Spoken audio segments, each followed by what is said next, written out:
il est 8h du matin, on se calme, je suis fatigué. Dans un monde où la connaissance de soi est mise en avant au maximum, avec l'individualisme, tout ça, et au fait que la spiritualité prend une place de plus importante dans notre société, ou du moins elle revient, parce que c'est juste qu'on l'a perdue et que maintenant les gens se rendent peut-être compte que c'était un peu la merde sans elle. Comment faire pour cultiver, pour gagner ça en persévérance, pour atteindre ses objectifs à long terme. Parce que la persévérance, ça t'aide seulement à long terme. Pour tout ce qui est court terme, t'en as pas forcément besoin, il te suffit juste d'avoir de la motivation. Alors que la motivation, elle s'évapore au fur et à mesure. Donc là, ce qui va aider, c'est la discipline et la persévérance. Et en fait, la persévérance, c'est être sûr de soi, d'avoir confiance en soi, mais pas de manière rationnelle, pas de manière factuelle. Par exemple, quelqu'un qui va, faire une compétition de cheval, par exemple. Ouais, voilà. Il a fait 4000 fois entraînement, l'espèce de saut au-dessus des barres, là.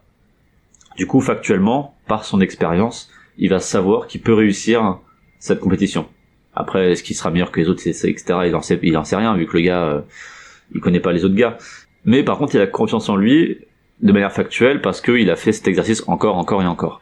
Et justement, la persévérance, c'est de faire confiance à quelque chose d'un peu plus mystique. C'est de faire confiance à sa capacité de réussir.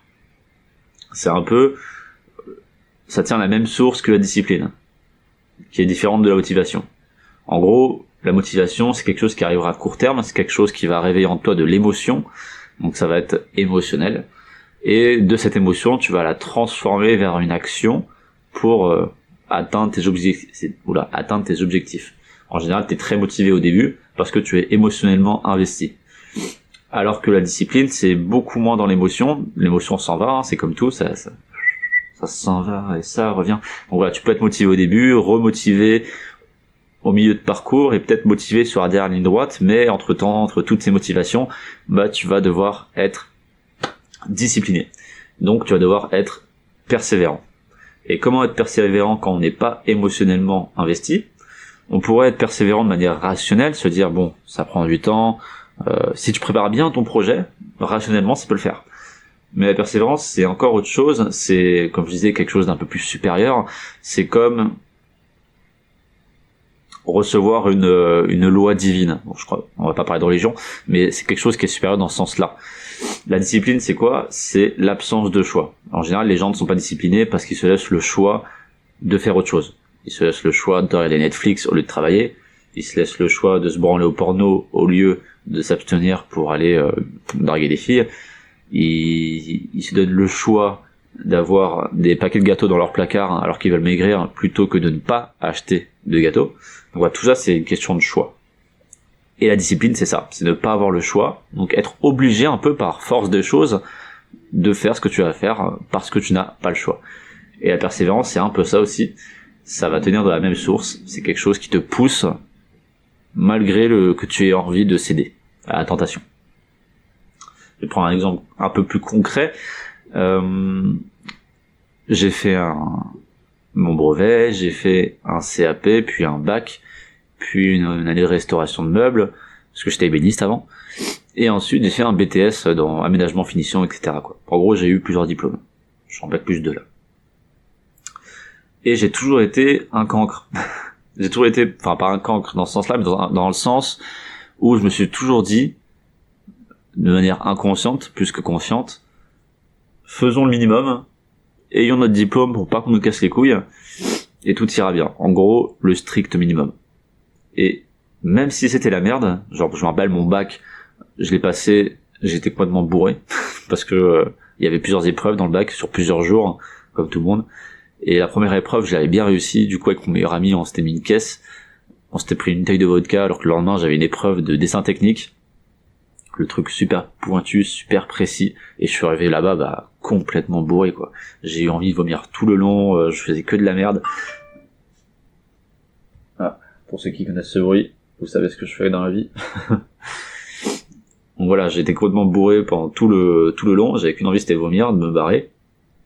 Les profs, ils me charriaient parce que je faisais de la merde sur mon dessin, et au final j'ai eu 11 alors que je me suis tapé toute l'année des 2, des 4, des 6.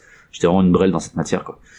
Et malgré tout ça, malgré ce genre de péripéties, ce genre de merde, ce genre de d'action qui pourrait me dire je vais pas y arriver parce que les faits sont là, je me suis toujours dit au fond de moi, l'échec n'est pas envisageable, dans le sens où j'ai la flemme de retaper une année.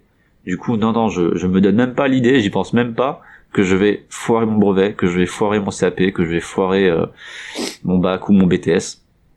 J'ai déjà redoublé en 4e, mais il y avait pas de diplôme, il y avait pas d'épreuve, ça comptait pas pour moi, tu vois. Alors que des diplômes, c'était vraiment bon. Là, normalement, c'est là où tu t'en vas de l'école. Non, là, j'ai pas envie de revenir encore une année. Du coup, on réussit. On se laisse pas le choix. Il y a pas de, on donne tout ce qu'on a, on va y arriver de toute façon. Non, mais on se laisse pas le choix. Non, mais t'inquiète. Que des trucs comme ça. Et ça, c'est de la persévérance, c'est de la discipline, c'est ce genre de truc que je te parle. C'est de croire en quelque chose qui dépasse la raison, on va dire.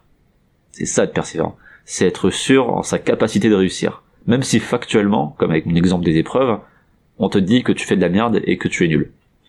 Factuellement, tu n'y arrives pas, mais métaphysiquement, j'ai envie de dire, tu te dis, je vais y arriver quand même. Et ça, c'est être persévérant. Bon, ça a duré un peu longtemps, donc je me permets de prendre des petites pauses de temps en temps.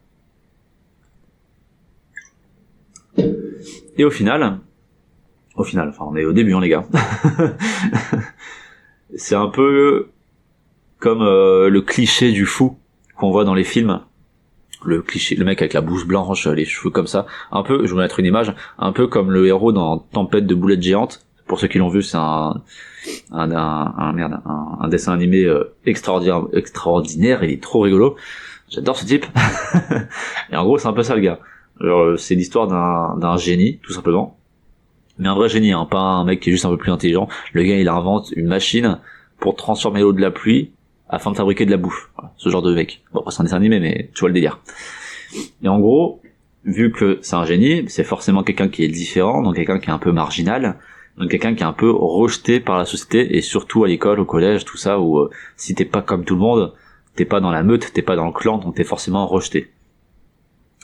Donc le gars, toute sa vie, il s'est fait rejeter, mais toute sa vie, il avait sa petite bouche blanche, ses cheveux qui partaient dans tous les côtés, et le gars, il y allait, il disait, je vais y arriver, je vais créer quelque chose qui va montrer à tout le monde que je suis un génie, je vais montrer à tout le monde qu'ils ont beau se moquer de moi, je vais quand même y arriver, et malgré les échecs, le gars, on parle d'échecs qui ont duré sur des années, le gars a persévéré, il a continué parce qu'il avait confiance en sa capacité de réussir. Et il était un peu fou, dans le sens où tu peux t'exclure du groupe si tu sais que sur l'arrivée, tu vas y arriver, tu vois. Parce qu'il y a tout ça, il y a toute cette pression sociale au fait d'être pas persévérant.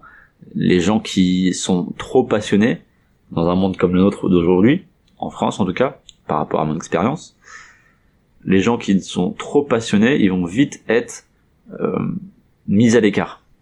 Pas parce que c'est pas bien, mais parce que le fait que cette personne donne tout ce qu'elle a pour réussir, ça renvoie aux gens qui chill, qui Netflix, qui porno, qui McDo, les gens un peu médiocres, ça leur renvoie leur propre médiocrité à la gueule. Genre, c'est comme un miroir. On est tous un peu le miroir de l'autre. Et lorsque on rencontre quelqu'un, dans les yeux de l'autre, on peut voir qui on est, comment lui nous voit, etc. C'est pour ça qu'on a besoin de plaire aux autres, parce que l'autre est un reflet de soi-même. Donc, quand t'as quelqu'un qui donne tout ce qu'il a, qui est persévérant dans ses projets, qui essaie de réussir, qui essaie d'aller mieux, etc., qui se bouge le cul, quoi, et que toi t'es qu'une grosse merde, bah forcément ça fait écho à l'intérieur de toi, et c'est pas agréable. Et les gens, bah, ils ont tendance à rejeter la faute sur les autres, etc. Voilà, après je te prends vraiment des extrêmes de quelqu'un qui est dans un processus d'évolution et qu'un autre qui est complètement endormi, qui est complètement un mouton qui suit les codes, qui n'essaie pas de changer, qui ne se pose même pas la question de changer. Donc je te prends vraiment les extrêmes, mais c'est un peu le délire. C'est être fou par rapport à la globalité. Parce qu'il y a aussi un peu de ça, quand t'es dans un monde, t'as du mal à... Comment dire ? Quand tu fais partie d'une sphère, d'un sujet, d'un thème, prenons par exemple... ceux qui s'intéressent, truc très très simple, hein, parce que j'étais dedans, ceux qui s'intéressent à tout ce qui est MeToo, Balance ton port, Weinstein, tout ça, quoi. Quand t'es dans cette bulle, le monde qui t'entoure, les informations, les gens que tu rencontres, tout ça, ces gens-là vont être étrangement liés à la bulle dans laquelle tu es. Et tu vas rencontrer d'autres gens qui sont dans d'autres bulles, qui s'intéressent à d'autres thèmes, ils vont avoir aucune idée de ce que c'est. Moi, je me rappelle, j'avais abordé une fille dans la rue la période où c'était zone rouge en termes de hashtag balance ton port, etc. Donc je me chie un peu dessus, ne serait-ce que par rapport à ça, parce qu'on avait la pression. Et j'en parle à la fille, elle me fait « Ah non, je connais pas, c'est quoi ?» Comme quoi, on est vraiment tout dans des bulles. Donc, comme quelqu'un qui est dans une bulle de rap, il va avoir du rap dans sa vie. Quelqu'un qui est dans une bulle de rock, du rock dans sa vie, il va pas avoir forcément de rap qui va entrer dans sa vie de rock. Tu vois ce que je veux dire? Donc on a tous des bulles par rapport à ce qu'on aime, par rapport à ce vers quoi on donne de l'énergie, et d'une loi cosmique, j'en sais rien, on nous renvoie ce pourquoi on s'intéresse. Et pourquoi je te dis ça? Très très bonne question. Pourquoi je te dis ça? Ah oui, je te dis ça par rapport au fait que les personnes qui veulent s'évoluer, qui sont dans un processus d'évolution, ils sont dans une bulle de bien-être, de recherche intérieure, etc.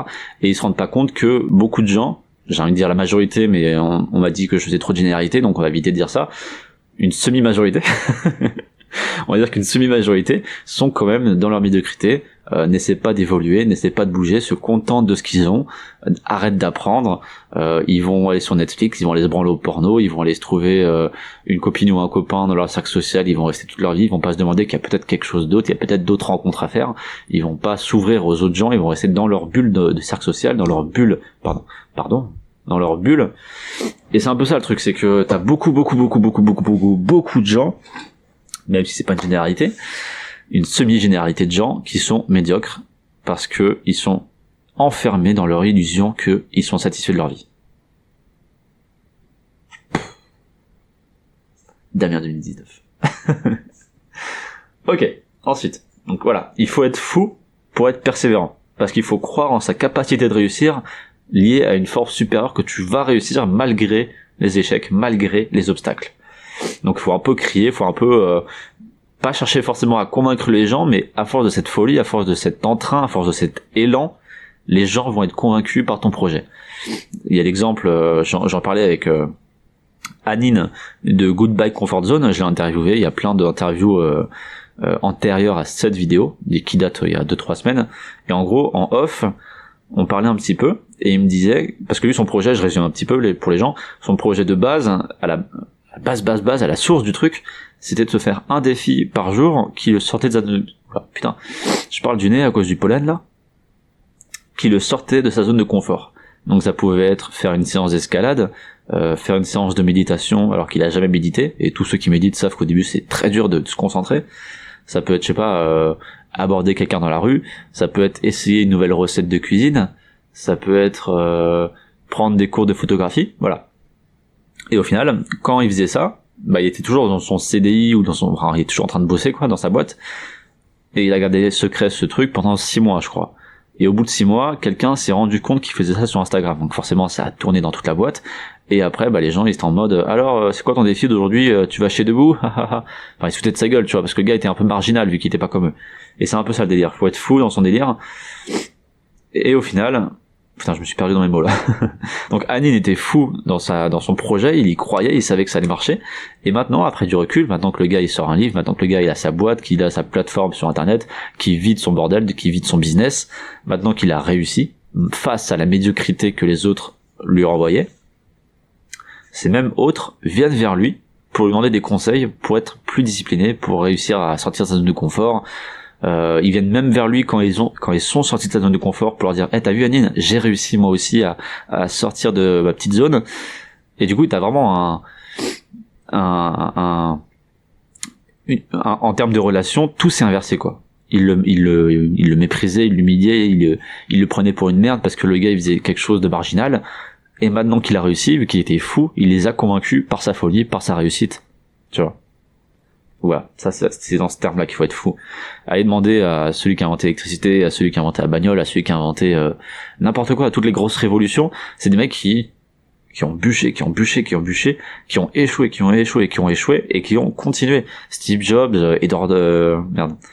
Newton, Steve Jobs, il y a qui d'autre, il y a enfin tout le monde, comme Mandela il allait en prison, Gandhi il allait en prison. Tu vois, tous ces grands mecs, ils ont fait que échouer, mais ils avaient confiance en leur capacité de réussir liée à un truc mystique. Et ce truc mystique, en fait, on va le voir ce que c'est. Je je te fais un petit teasing comme ça là. Mais... Ok. Alors ensuite, non, ça va être plus long que prévu. Plus dès le matin, j'ai la voix qui déraille déjà un petit peu. C'est pas facile. C'est le pollen. Alors, une fois que tu as cette idée en tête, comment être discipliné? Parce que ouais, la persévérance, ça te demande de la discipline. J'aurais peut-être dû commencer par ça. Non, ça va être après. Alors, comment être discipliné? Le délire, c'est d'avoir une discipline qui est évolutive et d'installer des routines. Donc, une discipline évolutive, ça veut dire quoi? Ça veut dire que tu vas entraîner ta discipline de manière évolutive. Voilà. Donc, tu vas commencer par des petites actions. Par exemple, en fait, tu vas te forcer à faire quelque chose pour t'auto-discipliner. Et si tu regardes bien, c'est ce que tout le monde fait. Tout le monde a appris quand il était jeune à se laver les dents au moins le matin et au moins le soir.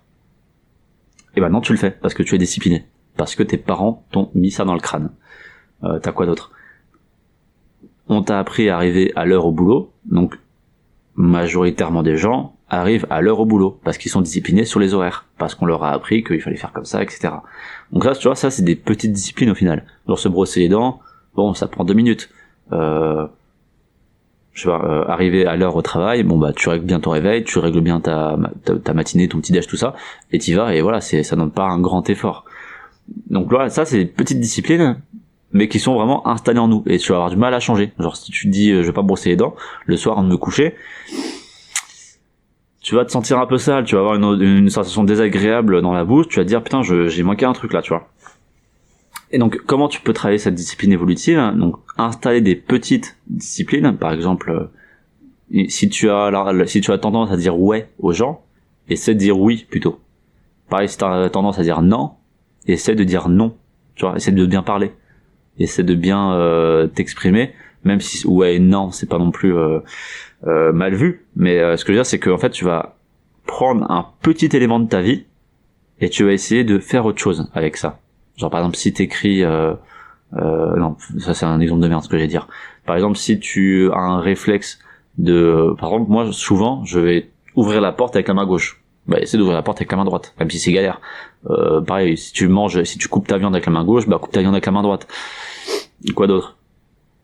Si t'as une routine, par exemple manger, douche, partir au boulot, bah essaie d'inverser, genre douche, manger, partir au boulot. Tu vois, tu prends des petits éléments de ta vie et t'essaies de les shifter un peu, t'essaies de les modifier, t'essaies de les bousculer un petit peu. Et ensuite, t'évolues. Et ça, c'est grâce aux routines aussi. Donc, les routines, ça va t'apporter du bien-être, forcément. Mais en fait, l'idée dans la routine, c'est de te mettre dans un état d'esprit particulier, plutôt dans un état d'être.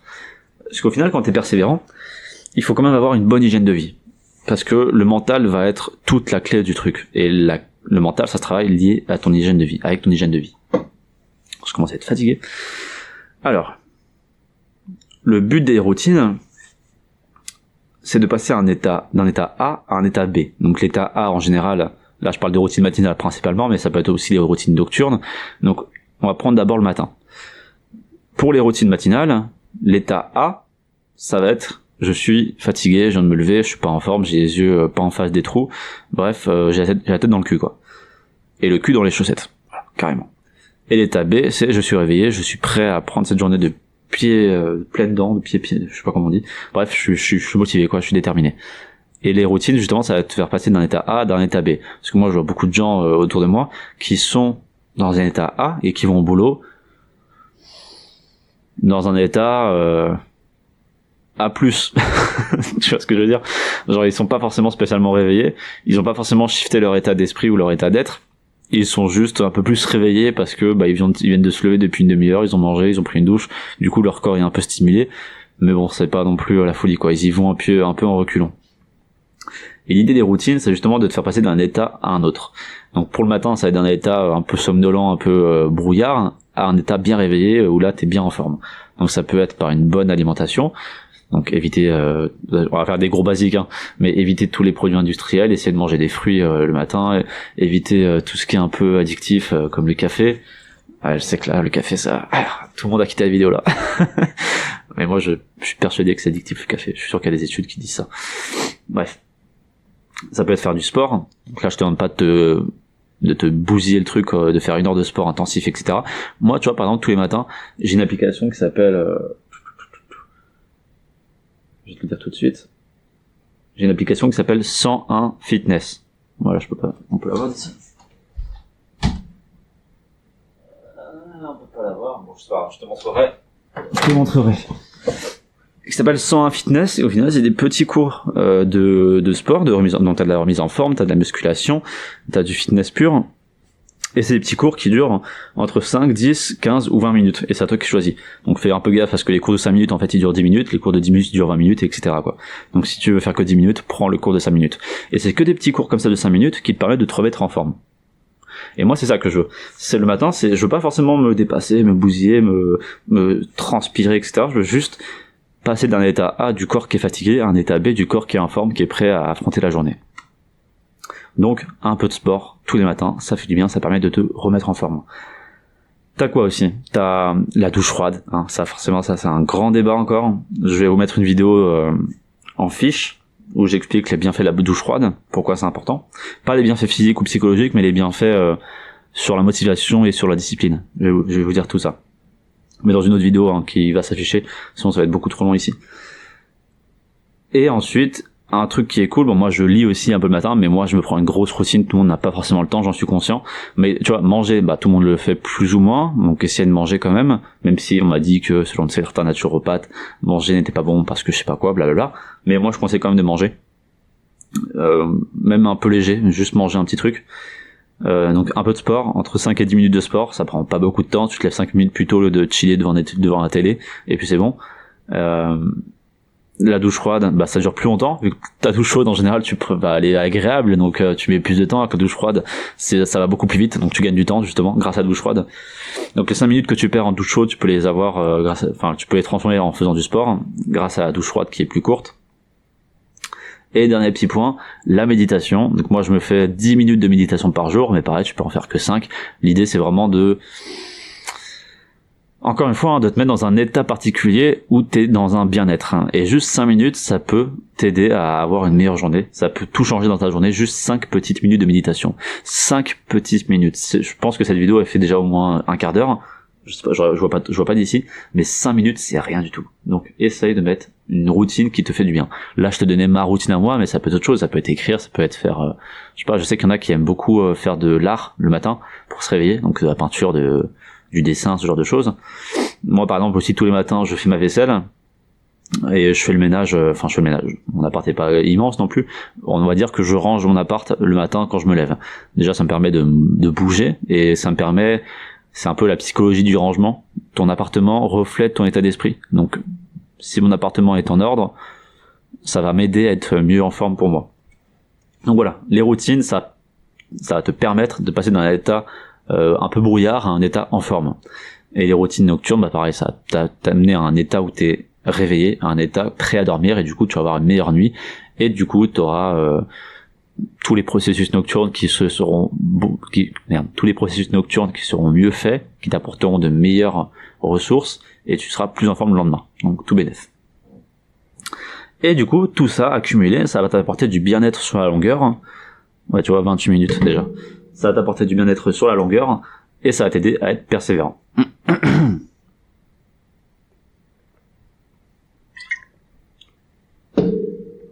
Ensuite, là on arrive à ce que je te disais, que de trouver une cause supérieure, comme le fait oula, ça on va le couper au montage je pense. Je te disais de trouver quelque chose de supérieur pour te dire je vais réussir, je vais croire à ma capacité de réussir, et là on y arrive maintenant. C'est écrire le but et le processus vers ce but.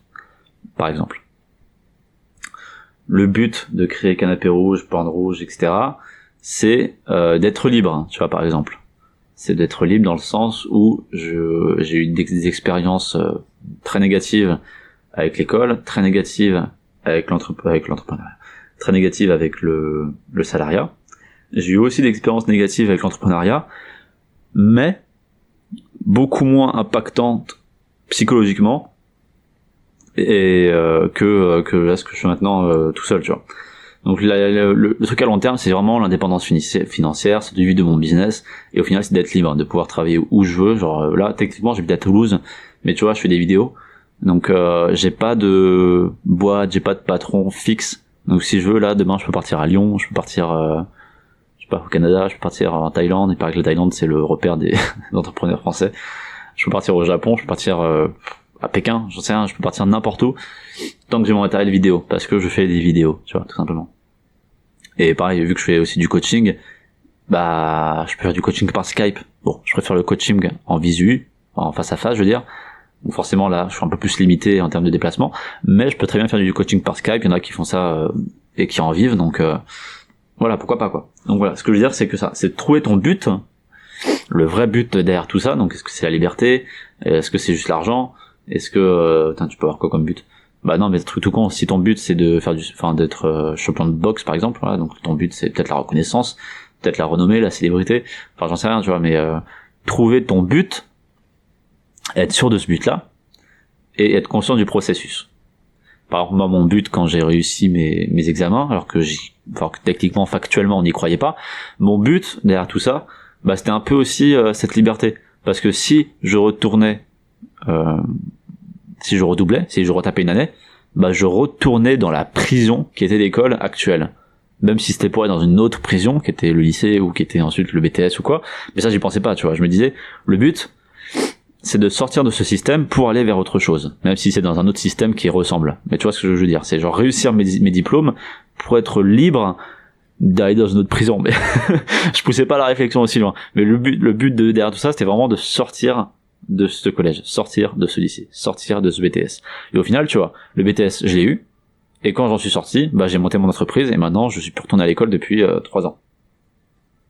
Donc voilà, au final, la liberté en termes d'école, de prison, ce qu'on appelle la prison à l'école, tout ça, bah je l'ai plus maintenant. Donc le but ultime, je l'ai eu. La liberté en termes de mouvement, en termes d'espace, en termes de décision, etc. Et vu que je suis quelqu'un d'assez persévérant et de discipliné, bah j'ai pas forcément besoin que quelqu'un me dise hey Damien, il est 9h là, il faut y aller, hein, faut aller bosser. Non, parce que je sais le faire tout seul. Je sais tenir un programme, je sais tenir un planning, je sais me tenir à moi-même, donc je n'ai pas ce problème-là. Et je vais rallumer la caméra. Donc écrire ton but et ton processus. Donc le but, je viens de te expliquer, c'est un truc, c'est ton but ultime de pourquoi tu fais ça. C'est un peu trouver le sens de sa vie, trouver son pourquoi, trouver son but, hein, tout simplement. C'est essayer de comprendre ce qui te pousse à te lever le matin. Et au final, les gens, ils ont besoin de ce but. Là, je divague un peu, mais j'en ai pensé à l'instant parce que j'ai eu une discussion avec quelqu'un là-dessus. Parce qu'avant, on avait les religions. Voilà, on avait les religions, la religion c'était quelque chose qui était vachement ancré dans les populations, et de nos jours, la nouvelle religion, si on peut dire, c'est c'est le développement personnel, c'est un peu la pseudo-spiritualité, mais tout ce qui est grosse religion, genre le Coran, la Bible, tout ça, bah on l'a pas.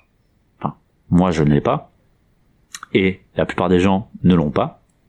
Encore une grosse généralité, Damien, mais t'as beaucoup de gens qui sont encore croyants. Mais tu vois ce que je veux dire, la religion s'écarte de plus en plus de la population. Et le fait d'avoir un but quand tu n'es pas religieux, c'est justement de trouver une cause supérieure. Les gens, les humains, nous, on a besoin d'avoir une cause supérieure pour avancer. Parce que sinon la vie n'a aucun sens. Pourquoi faire tout ce que tu fais si tu ne le fais pas pour quelque chose? Tu vois? S'il n'y avait rien, s'il n'y avait aucun but, bah il n'y aurait aucune action. Parce que à quoi bon me casser le cul à faire ça s'il y a rien derrière, s'il y a pas de récompense, même pas forcément de récompense, mais s'il y a pas un sens à tout ça. Pourquoi faire tout ce que je fais? Autant, je sais pas, partir je ne sais où, faire mes conneries, m'en battre les couilles de tout, être médiocre, hein, ça va être aussi une possibilité. À quoi bon? Il y a pas Dieu pour me punir, il y a personne, il y a rien. Donc à quoi bon m'élever? À quoi bon chercher un sens à tout ça, vu qu'il y en a pas, donc autant être médiocre, c'est pas grave. Et c'est peut-être pour ça que beaucoup de gens sont médiocres, peut-être parce qu'ils ont juste pas de but. Et je vais donner un exemple simple. Notre-Dame de Paris, qui a brûlé, elle a été construite sur plusieurs générations. Et là, c'est... Bon, tout le monde le sait ça, mais quand tu prends le temps d'y penser, c'est complètement dingue. Tu te dis que... Tu te mets à la place d'un des mecs qui était au milieu de la construction, tu te dis que tu es né, la cathédrale était déjà entamée, Et toute ta vie, tu vas bosser sur cette cathédrale en sachant qu'elle ne sera pas finie à ta mort. Ça veut dire que c'est même pas t'as l'espoir, tu dis bon, on en est là, si je donne un bon coup de collier, il y a moyen qu'avec 70 ans, 80 ans, on les finit. Non, tu le sais pertinemment, parce que tu connais les travaux, tu sais, tout le monde te le dit, tu sais que la cathédrale ne sera pas finie à ta mort. Et pourtant, tu vas quand même continuer. Pourquoi ? Parce que tu as foi en Dieu. Tu crées une cathédrale, tu bosses toute ta vie sans récompense. Bon, ils avaient sûrement des récompenses financières, mais c'est pas ça. Sinon, l'argent n'est pas, pour un travail, l'argent n'est pas suffisant en termes de but. Tout le monde te le dira, toutes les grosses études qui se sont penchées sur le sujet, dès que tu as des sondages sur qu'est-ce qui vous pousse à vous lever le matin, ça va être des raisons sociales, genre je sais pas, j'aime bien mes collègues, ce travail me stimule parce qu'il est changeant, il y a pas de routine, mais l'argent va arriver je crois elle arrive en 4e position selon un sondage que je ne sais plus, j'essaierai de le retrouver, mais voilà, l'argent n'arrive pas du tout en première position. Donc construire une cathédrale toute sa vie sans avoir de vraies récompenses autres que l'argent, il n'y a qu'une seule voie, c'est de trouver un sens à tout ça. Et le sens qu'ils avaient, eux, c'était Dieu. Faire une cathédrale en l'honneur de Dieu. Et moi en tout cas, et peut-être vous, si vous n'êtes pas croyant, si vous n'avez pas ce genre de sens divin, il faut vous trouver un sens supérieur qui n'est pas forcément divin, mais qui va dans cette direction. Un sens qui va dans cette direction. Moi je te dis, c'est la liberté, c'est de pouvoir vivre où je veux, quand je veux, faire ce que je veux. Et encore, c'est pas encore un but très très noble, je te expliquerai pourquoi une fois dans une vidéo. Mais voilà, il faut trouver un sens. Et ensuite, il faut comprendre le processus, qui est un processus qui est très lent. Donc écrire ton processus, ça va t'aider en fait en cas de déprime. Parce que lorsque tu déprimes, lorsque tu vas être en coup de mou, tu vas douter de ton projet, tu vas pouvoir relire le processus que tu auras écrit préalablement, et tu diras, ah ouais, ok, j'avoue, la déprime, c'est dans le processus, parce que le processus est long. Tous les grands projets prennent du temps. T'as peu de gens qui réussissent en 1 an, 2 ans, 3 ans. T'as peu de gens qui réussissent sur une courte durée, ou alors c'est des gens, c'est des singularités, genre c'est vraiment des gens qui sortent du lot, c'est des marginaux parmi les marginaux, si tu veux, genre les mecs qui ont fait des gros buzz, je sais pas, comme Gangnam Style, je sais pas comment on prononce, même Facebook, Snapchat, tout ça, il me semble que c'est monté assez vite, ou tout ce qui est même les dabs, tout ça, tu vois, c'est des trucs que tout le monde connaît, mais c'est des trucs qui ont pris une fulgurance, on va dire.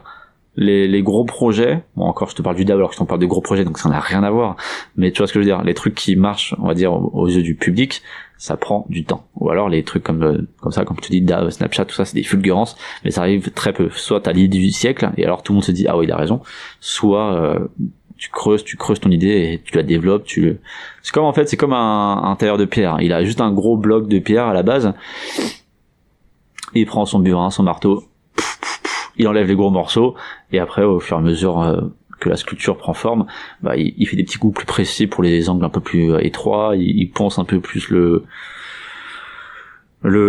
morceau de... Bref, t'as compris quoi. J'ai pas eu envie de dire cette phrase.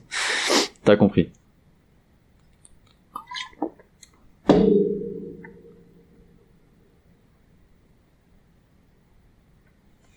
Autre chose avec la déprime, c'est que la déprime, parce qu'on parlait de tout à l'heure, on a entamé cette vidéo avec la confiance en soi, pas du tout, avec la connaissance de soi.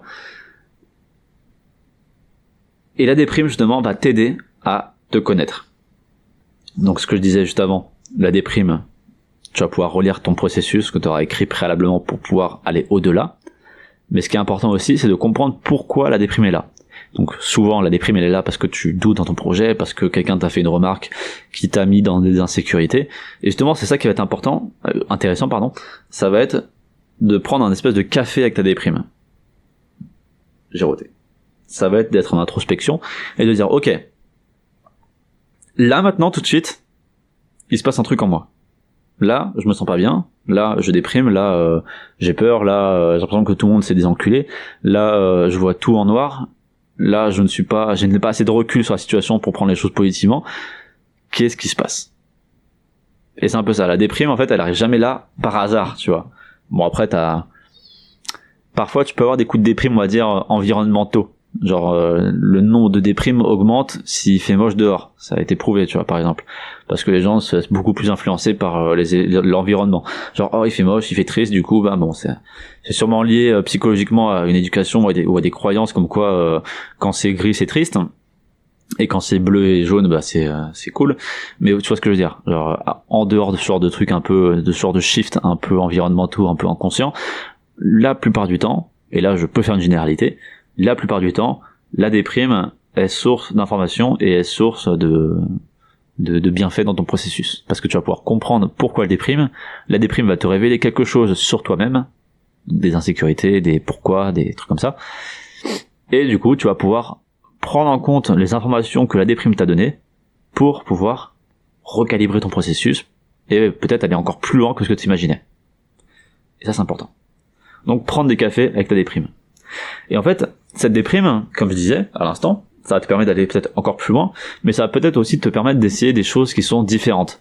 Genre, si tu butes sur un projet, genre si tu continues, tu persévères, c'est bien, mais tu ne fais que déprimer au bout de, genre, je sais pas, tous les 3 mois, tu déprimes parce que ça avance pas, tu dis peut-être que t'es dans la même mauvaise direction, parce que c'est bien de déprimer, non, c'est bien de persévérer, mais si tu persévères dans un mur, bah t'avances pas, parce que le mur, bah il reste là, quoi, tu vois. Et parfois, bah il faut juste te décaler un petit peu, et parce que le mur il est plus là à côté, et continuer, quoi, tu vois ce que je veux dire.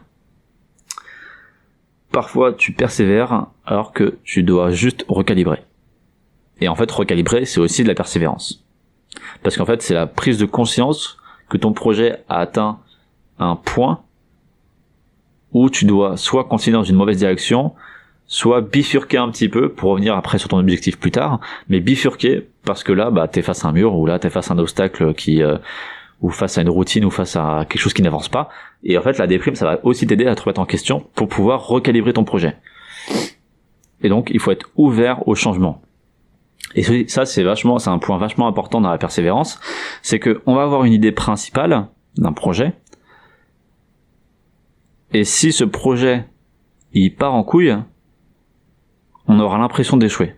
Alors qu'en fait, non, c'est juste un projet qui évolue. Et c'est pour ça que c'est très important d'avoir son pourquoi, d'avoir son but, d'avoir son big why, d'avoir sa raison supérieure, d'avoir son petit Dieu qui te guide. Parce que si tu sais son pourquoi, bah qu'importe le chemin, t'as 36 000 chemins à emprunter à chaque fois, même si toi t'en cibles un, mais si t'en cibles un, t'en as 35 999 autres à prendre, tu vois.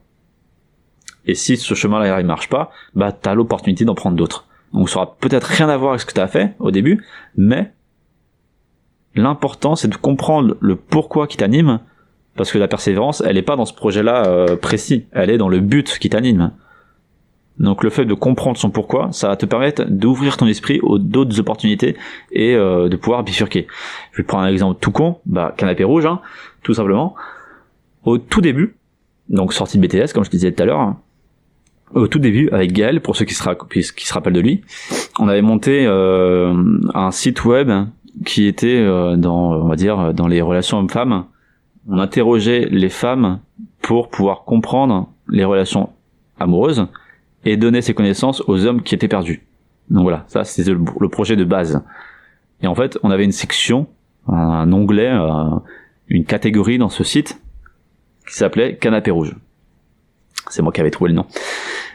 Et au final, on avait essayé ça pendant, je sais pas combien de temps on avait essayé ça. Je crois qu'on avait essayé ça pendant 6 mois avec Gaël.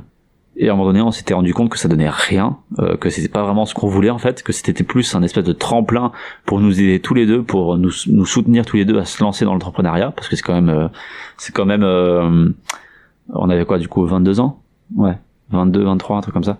C'est quand même une vingtaine d'années où on nous a éduqués à être dans l'école, on nous a éduqués à pas prendre de risques, on nous a éduqués à un modèle, et nous, petits jeunes perdus dans la vie, on essayait de sortir de ce modèle. Donc, et tout seul, ça fait peur. Donc là, ce site-là nous a plus servi de tremplin pour nous aider à sortir ensemble, main dans la main, bras dessus, entre copains, de ce modèle. Mais l'aventure ne s'est pas arrêtée pour autant. L'aventure ne s'est pas arrêtée. Ensuite, on s'est séparés. Moi, j'ai gardé le nom de Canapé Rouge. Donc, j'ai pris Canapé Rouge comme nom officiel, comme nom global, comme nom de marque. et j'ai fait du développement personnel, j'ai fait des défis 30 jours, et lui il a fait son business à côté, quoi. Et j'ai essayé plein de trucs. Au début je faisais des micro-trottoirs, pour ceux qui se rappellent, donc j'avais continué un peu dans cette direction, donc j'avais fait des micro-trottoirs. Ensuite, non, je crois qu'il est encore là, gars, avec les micro-trottoirs. Ouais, il me semble qu'il est encore là. Donc, bref, on s'en fout. Donc, on avait fait d'abord des micro-trottoirs. Ensuite, j'avais fait des espèces de défis 30 jours. Ensuite, j'ai commencé à parler un peu plus théorique face caméra. J'ai fait des défis encore où je faisais une vidéo par jour, où je parlais d'ego, je parlais d'émotion, je parlais de discipline, je parlais de n'importe quoi. J'ai fait aussi des analyses de films, des analyses de livres. J'ai fait des slams un peu rap, je sais pas trop comment on appelle ça. Et au final, j'ai parlé un peu de porno. Et en parlant de porno, j'ai vu qu'il y avait beaucoup de gens qui étaient attirés par ça. Et au fur et à mesure, j'ai créé récemment Porno Rouge. Et le but ultime à la fin, c'est de fusionner Porno Rouge et Canapé Rouge. Parce qu'avec Canapé Rouge, c'est un peu fouillis le bordel, pour être tout à fait honnête, tout à fait franc. C'est un peu le fouillis, et j'arrive pas à toucher d'audience, j'arrive pas à toucher peut-être la centaine de personnes qui regardent cette vidéo, si vous la regardez jusqu'ici. Mais à part ça, j'arrive pas à toucher grand monde. Donc je n'ai aucune visibilité, donc techniquement Canapé Rouge c'est un échec, tu vois, c'est un petit échec. Mais je m'en fais pas plus que ça, parce que je sais que le porno ça attire beaucoup plus de gens, donc l'objectif à long terme c'est d'aider les mecs et les filles à arrêter le porno, ou du moins à réduire, enfin du moins à arrêter leurs problèmes, leurs relations problématiques qu'ils ont avec leurs problèmes, avec leur porno, et dans un futur un peu plus lointain, de leur parler un peu plus spiritualité, un peu plus développement personnel. Et au final, ça va rejoindre avec ce que je fais maintenant sur Canapé Rouge, et ça va être, en fait, le but, ça va être de fusionner les deux, quoi. Et ça se trouve, dans 5 ans, je ferai plus rien. Je ferai un truc qui aura rien à voir, tu vois. Donc, voilà, ça que je suis en train de te dire. J'ai commencé en faisant des espèces de comparatifs sur les relations amoureuses, et maintenant, je te sors un truc sur le porno, sur un peu la spiritualité, ce genre de choses. Donc voilà, faut vraiment être ouvert au changement, tout en gardant le but principal, l'objectif principal. Parce que, tu peux avoir un but, genre si tu veux aller, genre là j'habite Toulouse, mais si j'ai envie d'aller à Paris, je peux passer par Lyon, je peux passer par Clermont-Ferrand, je peux passer par Montpellier, je peux passer par l'Espagne si je fais le tour de l'autre sens, je peux passer par la gauche là-bas, la Bretagne. Les chemins ils sont innombrables. Donc le but l'important c'est d'avoir un but, mais le chemin on s'en fout en fait. On dit tout le temps le chemin c'est important, la destination on s'en branle, mais là c'est un peu l'inverse. Genre, le but, il faut en être conscient, et il faut être sûr de vouloir ce but pour pouvoir persévérer. Mais sur le chemin de la persévérance, le chemin, en fait, on s'en branle. Parce que le chemin, tu peux en prendre un autre à tout moment, tu peux prendre 3 chemins en même temps si t'as envie. On s'en fout, en fait. Le chemin, on en a rien à foutre dans ce processus de persévérance vers un but ultime qui est ton objectif final, qui est ta grande cause, tu vois.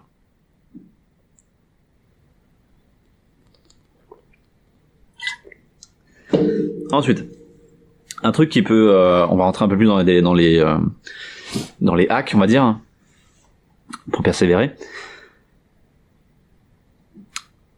Un truc qui aide pas mal, c'est la méditation introspective. Donc là, je t'ai parlé des grandes lignes de pourquoi, qu'est-ce que la persévérance, etc. Maintenant, on va parler un peu plus de petits hacks, ouais, pour t'aider à affiner ta vision et anticiper les erreurs, tout ça. Donc la méditation introspective, ça va t'aider dans le sens où, un peu comme la déprime, tu vas être conscient de ce que tu ressens et tu vas être conscient de ce que tu veux. Attends, là faut que j'éternue, on va se moucher.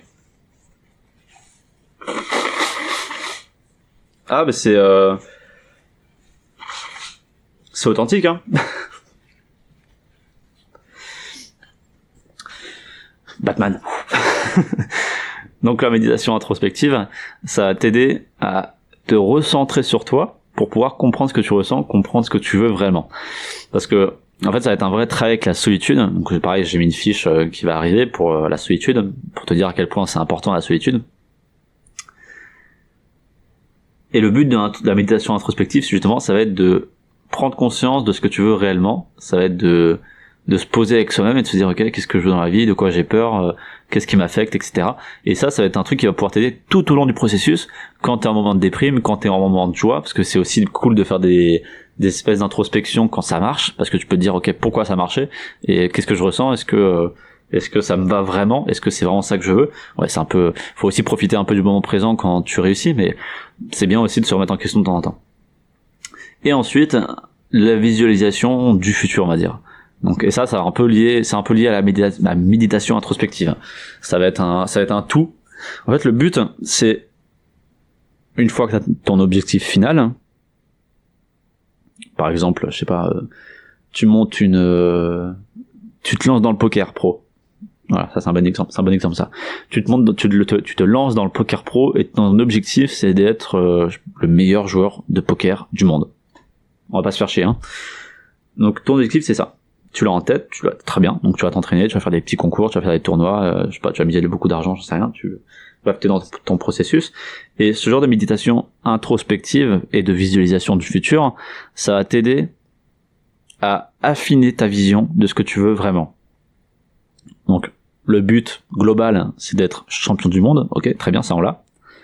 Mais moi, ce que je te demande dans ce genre de visualisation, ouais, ça va être de voir tous les détails de ta réussite.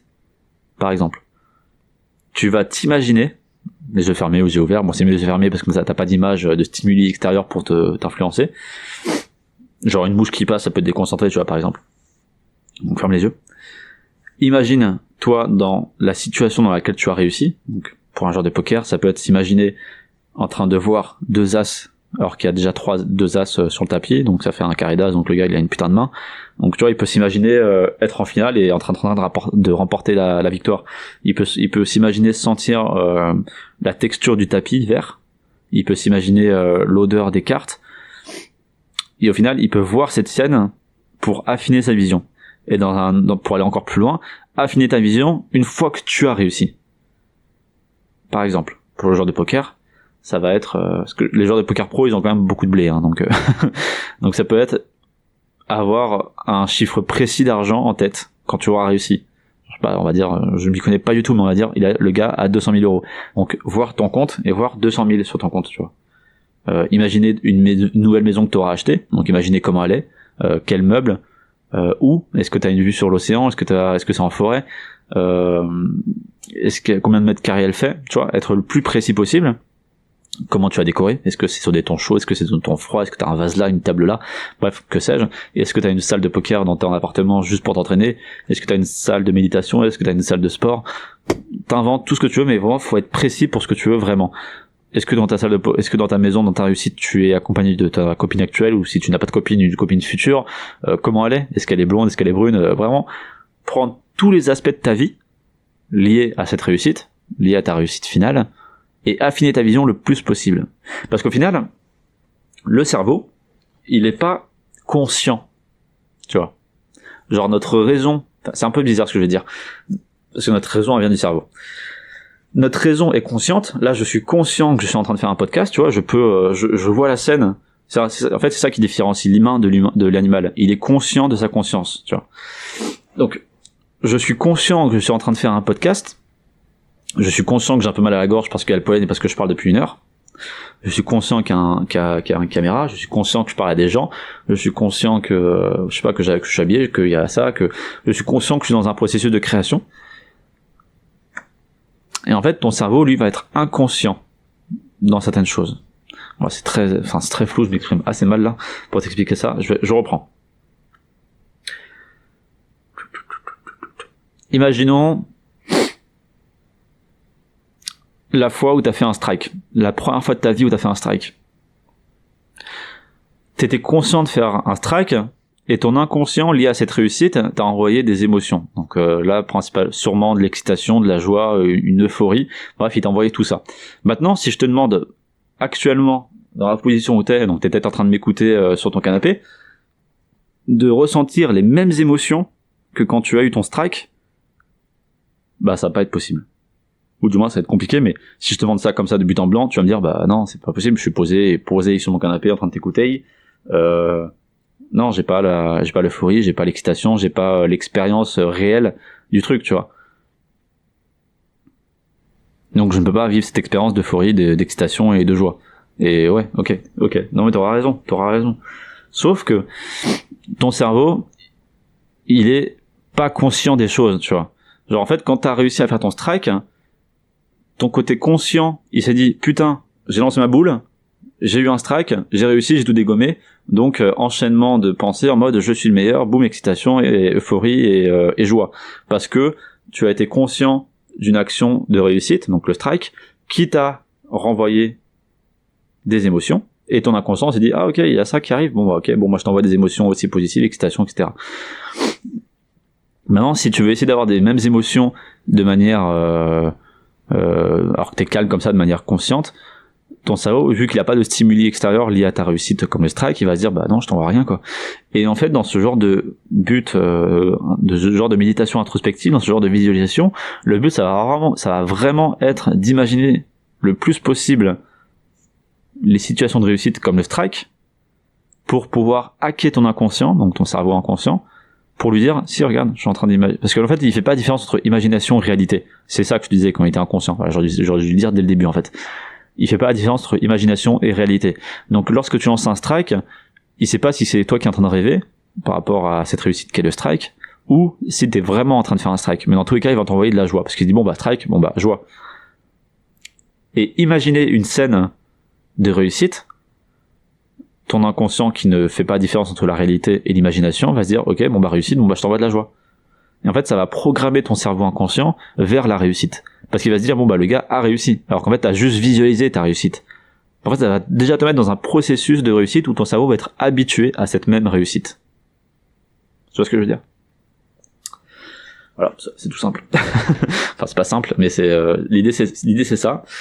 C'est de hacker ton cerveau en lui faisant croire que tu as déjà réussi, alors que c'est pas le cas, pour qu'il t'envoie des ondes particulières liées à la réussite. C'était compliqué à dire ce point-là.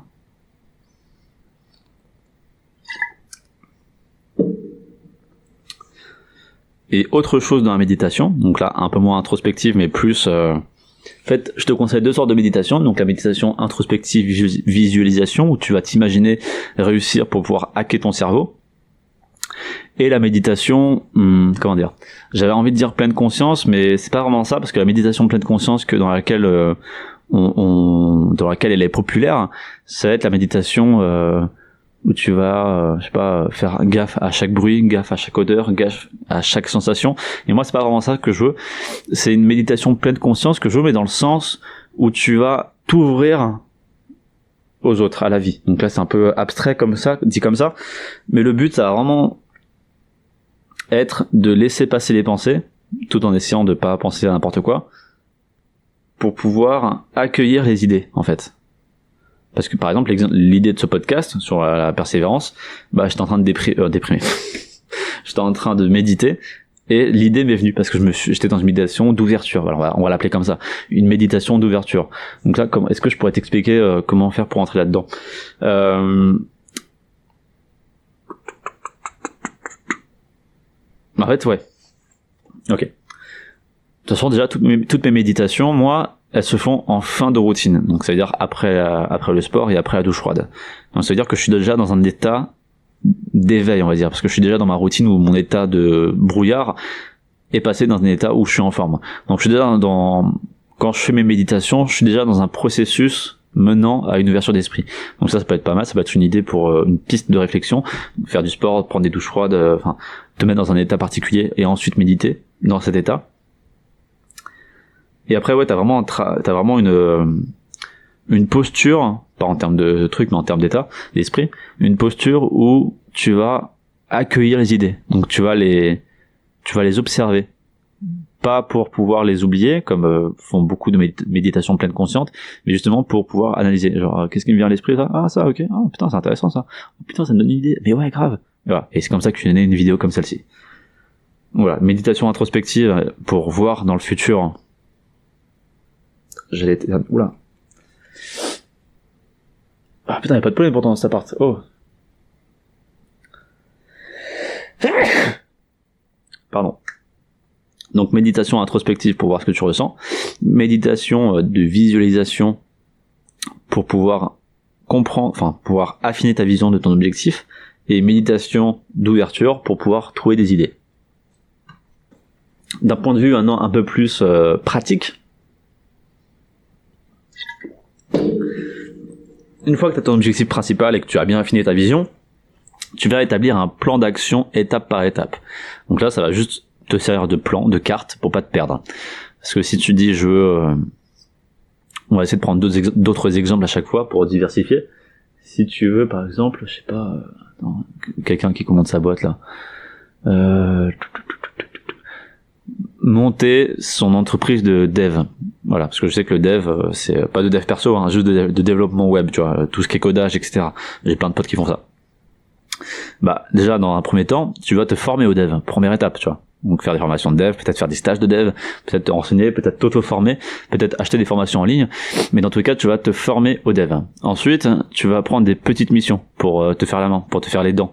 Et ensuite, tu vas augmenter les missions au fur et à mesure, pour ensuite trouver, je sais pas, des contrats sur 6 mois, sur 2 ans, un truc comme ça, et ensuite avoir une grosse boîte avec un gros chiffre d'affaires, etc. et vivre de dev, quoi. Mais ça, tu vois, c'est les étapes. Donc, te former, prendre des petits contrats, augmenter la durée et la complexité de tes contrats, tout en te formant encore et encore, parce que le dev, apparemment, c'est un monde où tous les 4 matins, il y a des nouvelles techniques ou des nouveaux trucs. Donc, en gros, tu vois, ça, c'est établir ton plan d'action, ça va te permettre de dire, ok, c'est comme un jeu vidéo. Genre, niveau 1, niveau 2, niveau 3, niveau 4, blablabla, niveau 100. Tu vois. Et toi, le niveau 100, c'est ce que tu veux à la fin. Mais avant, il faut passer par le niveau 1, 2, 3, 1, 98, 99, 100.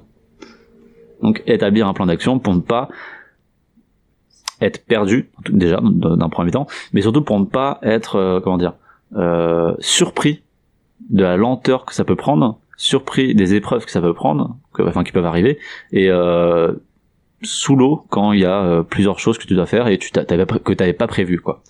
Après, t'auras forcément des choses que t'auras pas prévues, hein, t'auras forcément des imprévus, ça s'appelle la vie, mais voilà, essaie de prendre conscience de toutes les étapes possibles pour atteindre ton objectif, pour appréhender, pas appréhender, mais putain, j'arrive pas à parler là. Je commence à être fatigué, ça commence à être la fin du podcast. Putain, et en plus, la caméra s'est arrêtée, quoi. Ah, c'est bon, ça repart.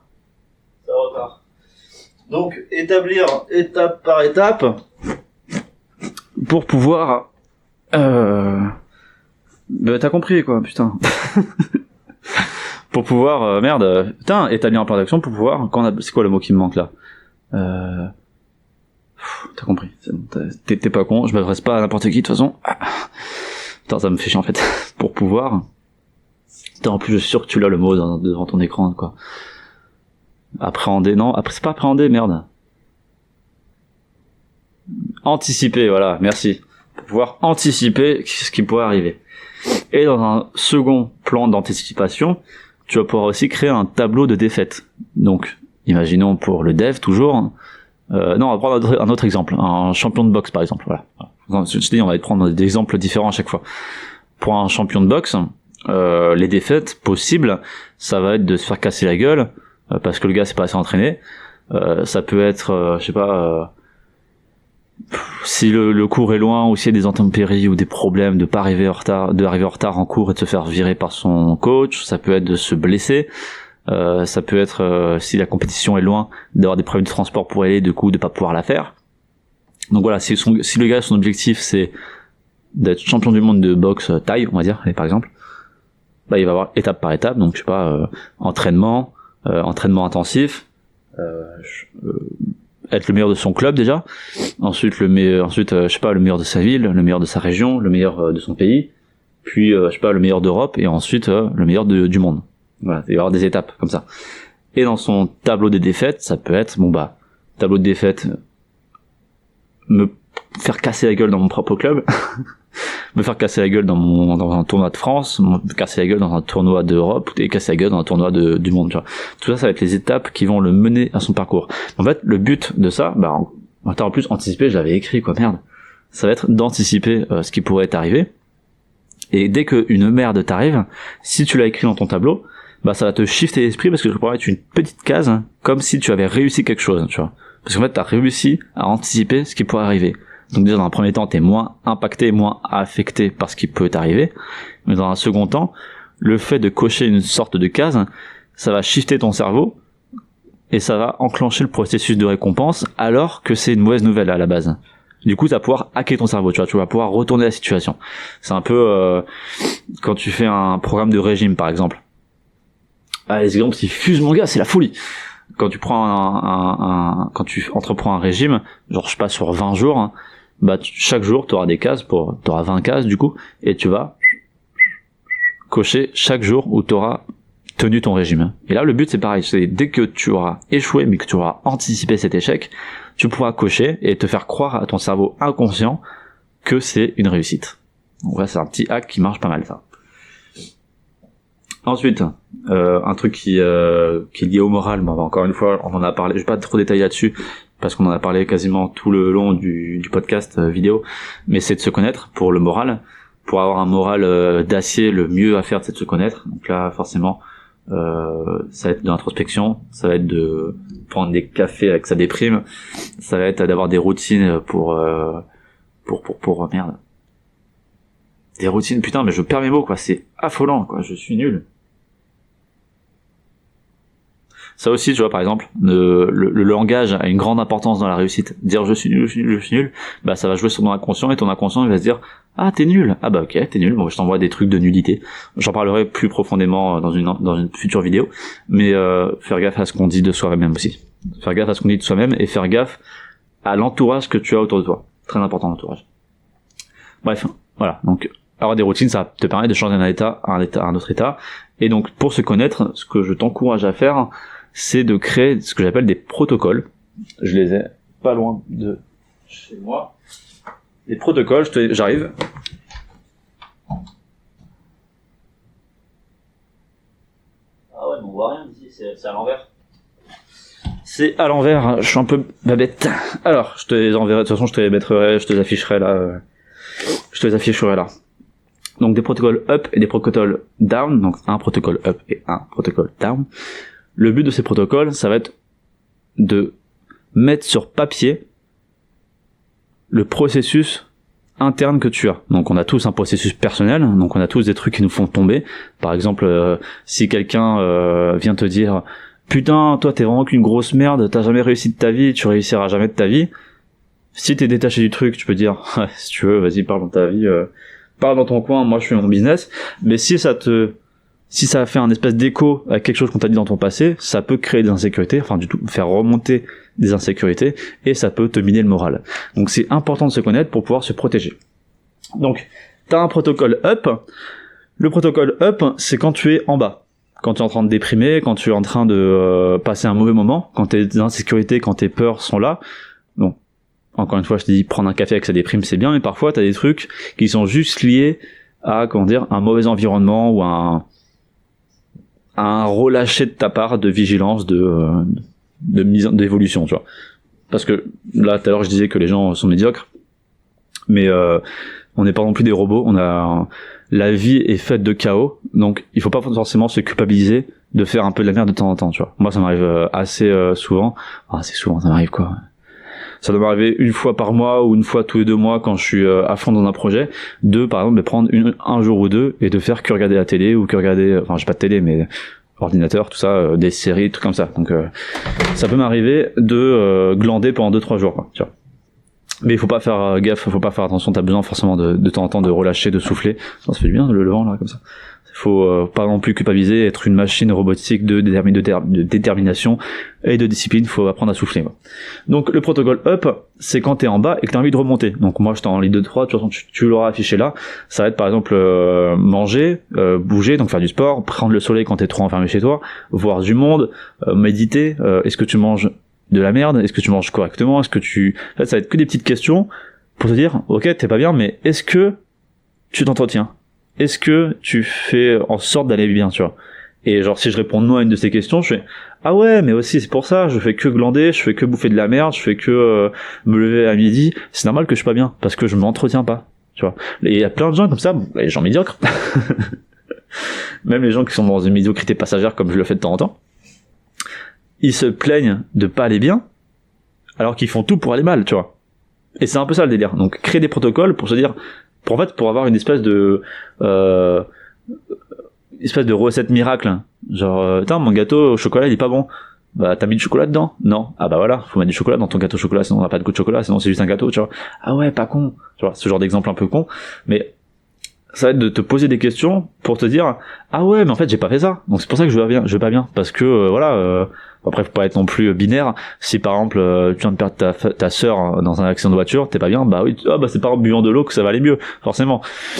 Mais tu vois ce que je veux dire, quand tout va bien dans ta vie, qu'il y a pas de gros problèmes mais que tu te sens pas bien, bah c'est important et c'est cohérent et ça marche de se créer une espèce de protocole de questions pour se dire est-ce que j'ai fait ça, est-ce que j'ai fait en sorte d'aller mieux quoi.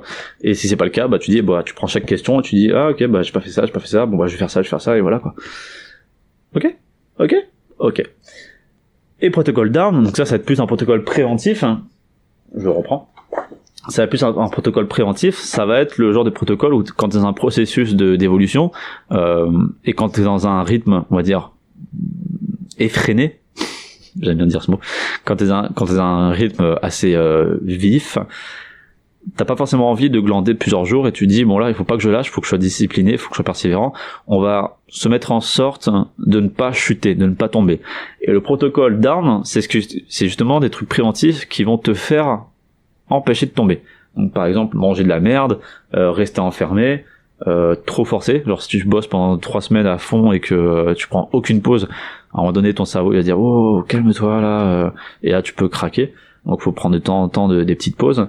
Mentir, juger les autres, abandonner, rester seul trop longtemps par exemple. Tout ça va être des trucs qui vont te dire ok, c'est bien, t'es dans un processus d'évolution, t'es en forme, mais attention, sois vigilant à ce genre de petites conneries qui peuvent te faire tomber, tu vois. En fait, c'est être conscient de ses forces, mais aussi de ses faiblesses pour pouvoir anticiper encore une fois et ne pas tomber bêtement. T'as beaucoup de gens en fait qui font que ça, qui font ils vont bien parce qu'ils se sont beaux à la gueule, qu'ils ont baisé une meuf un soir, hein, ou un mec, hein, ça marche aussi avec les meufs. Je connais plein de meufs qui baissent plein de mecs, mais qui sont complètement addicts à ce processus. Donc ça marche pas que avec les mecs, mais moi je dis ça d'un point de vue masculin parce que je suis un homme. Donc t'as plein de mecs et de filles qui sont dans ce processus-là, c'est genre ils vont se faire chier toute la semaine de taf, hop, ils vont monter un petit peu parce qu'ils ont eu un week-end un peu ils ont eu un week-end qui leur ont fait croire qu'ils ont vécu quelque chose dans leur vie. Ah, c'est dur ce que je dis, putain. Réalité, ils vont redescendre parce qu'ils sont beaux à la gueule, du coup, gueule de bois, le lendemain, c'est dimanche, et du coup, c'est l'appel du lundi, etc. Donc ils vont redescendre. Ensuite, je sais pas, ils vont faire du kayak, ça remonte.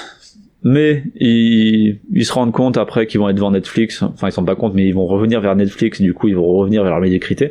En fait t'as beaucoup de gens qui font que ça, qui font que vaciller entre plus extrême et moins extrême, et qui comprennent pas, ils se disent putain ma vie était tellement bien, putain ma vie c'est tellement de la merde, putain ma vie c'est tellement bien, putain ma vie c'est tellement de la merde, et à chaque fois qu'ils seront dans la merde, ils vont se dire putain mais je comprends pas, c'était tellement bien en haut.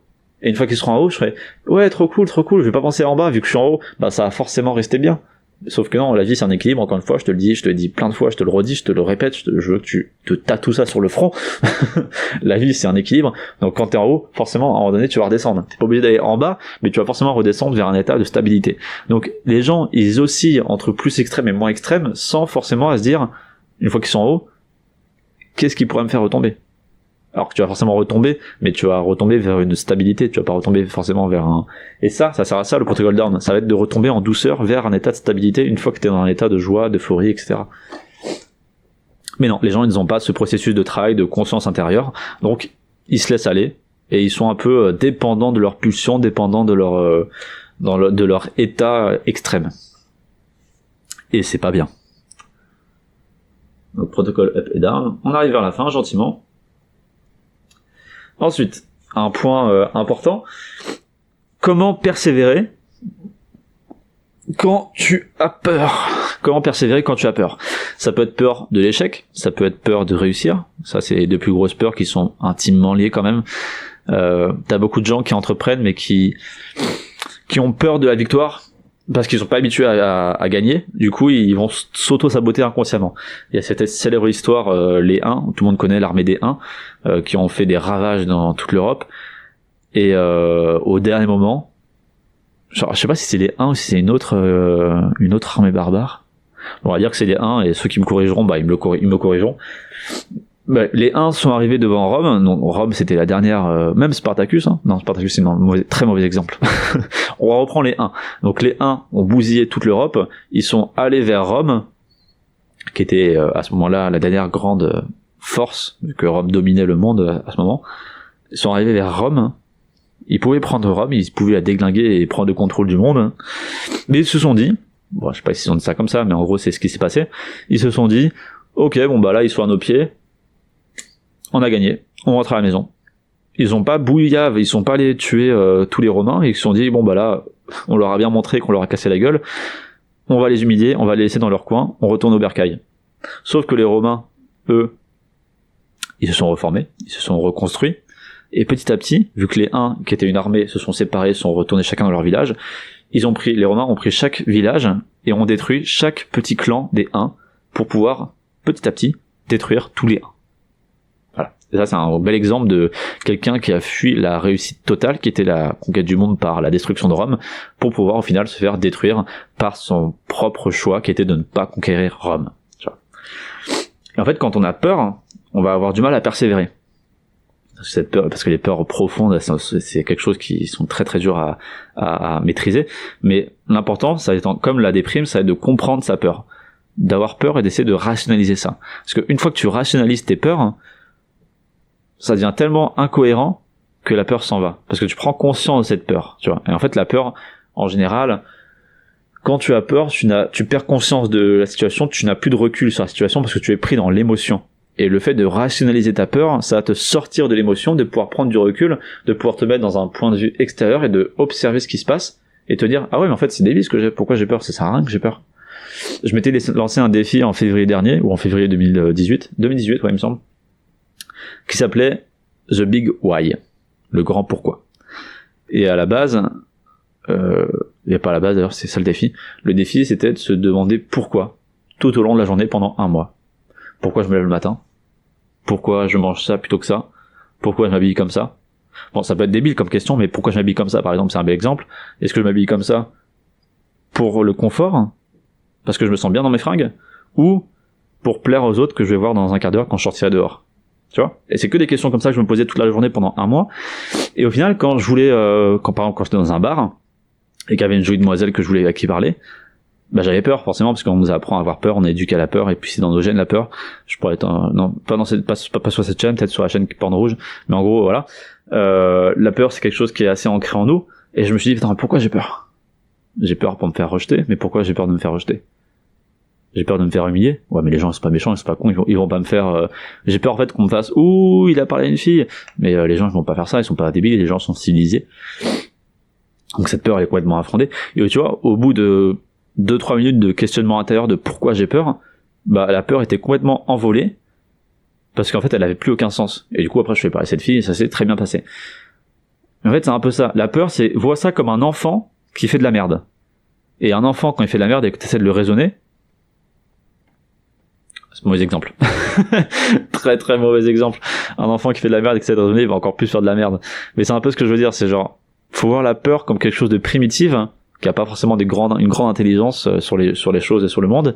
Et quand tu vas, toi, arriver avec tes petites lunettes de savant, tes petites lunettes de philosophe qui se posent des questions, tu vas essayer de pousser cette peur qui est animale, qui est pulsionnelle, qui est primitive. Donc voilà, regarde ça vraiment comme quelque chose que la peur c'est une source primitive et que ton raisonnement c'est une source plus intelligente, plus élevée, tu vois.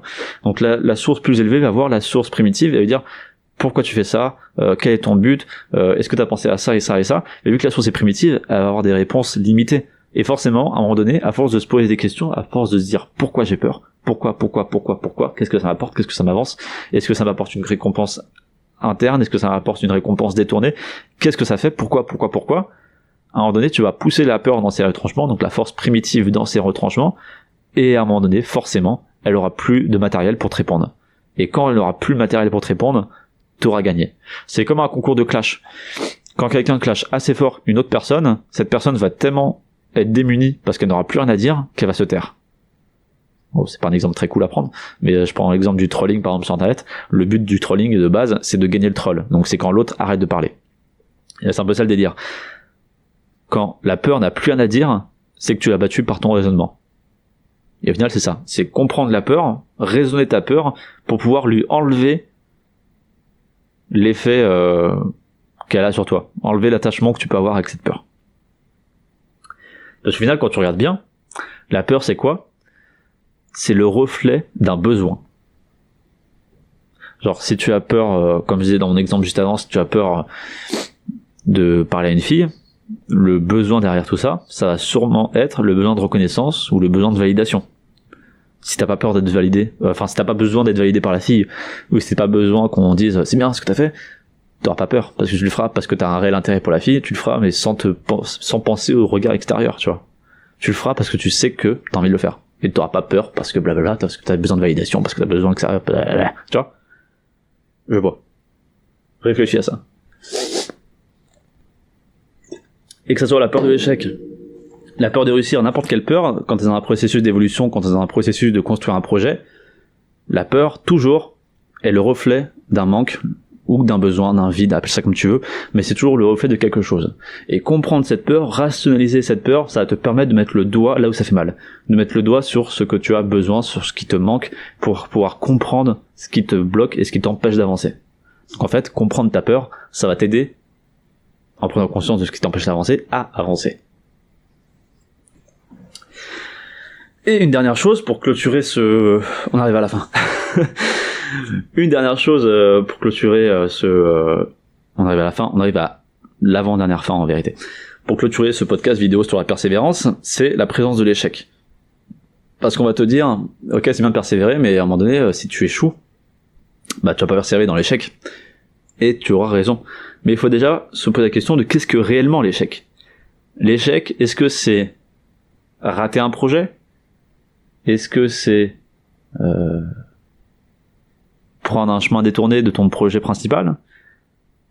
C'est quoi l'échec en fait pour toi ? C'est ça le délire. C'est quoi ta relation ? C'est quoi ton rapport avec l'échec ? Et au final, quand tu regardes bien, l'échec c'est l'abandon. Tu as échoué quand tu as abandonné. Un mec qui champion du monde par exemple de boxe, on va reprendre cet exemple. Un mec qui s'est fait casser la gueule aux européennes, il a échoué dans le sens où il s'est fait casser la gueule, il a raté, ok.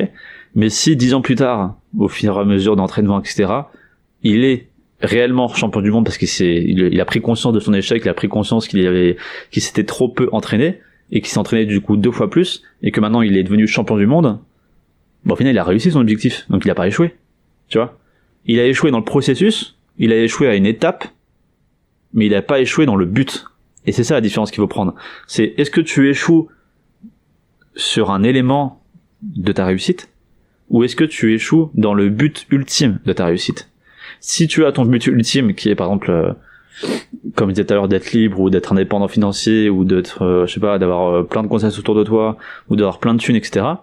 Si ça c'est ton but et que tu échoues entre temps, si tu réussis quand même ton but au fur et à mesure à la longue, bah t'auras quand même réussi. L'échec ne sera pas vraiment là. Et l'échec en fait c'est de te dire bah écoute, la liberté en fait j'aimerais bien l'avoir mais j'arrive pas, donc on arrête, je retourne à l'entrepreneuriat, je me trouve un petit travail d'esclave que j'aime pas, j'irai me bouler la gueule comme la plupart des gens le samedi pour faire croire que j'existe, et voilà. Ça c'est l'échec. L'abandon c'est l'échec.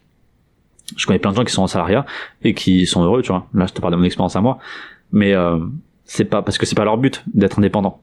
Leur but c'est un architecte par exemple, je connais un architecte, son but lui c'est de monter son entreprise. Mais en ce moment, il est entrepreneuriat. Il est salarié. Putain. Oh, parle bien. Il est salarié et ça le dérange pas parce qu'il sait qu'il est en train de prendre de l'expérience, parce qu'il sait que il est en train d'apprendre des connaissances, des choses qui vont l'emmener. Il est en train de se faire un réseau en plus qui vont l'emmener vers l'entrepreneuriat plus tard. Mais du coup, il le vit pas mal parce qu'il sait que même s'il échoue dans l'instant présent parce qu'il est pas indépendant, le but à long terme, il va s'accomplir, il va se réussir, tu vois.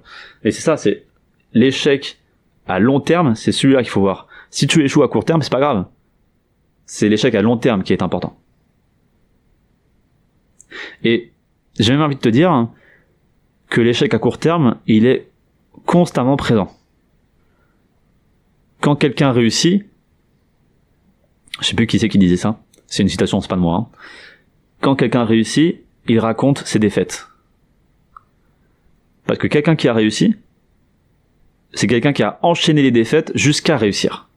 Et c'est pour ça qu'on aime tant, qu'on idolâtre tant, qu'on sublime tant les gens qui ont réussi, c'est parce qu'ils ont tellement bavé, ils se sont tellement cassé le cul que réussir, waouh, c'est impressionnant, ils ont réussi quoi. Tu vois ce que je veux dire? Genre par exemple, un exemple tout concret, Daenerys de Targaryen, par l'actrice Emilia Clarke, qui joue Daenerys dans Game of Thrones, The Mother of Dragon, elle a été refusée à toutes les écoles de théâtre. Et finalement, elle se retrouve être le personnage principal de la plus grosse série depuis ces 10 dernières années. Steve Jobs, pareil, il a échoué. En fait, il y a tellement d'exemples que j'arrive pas à t'en citer.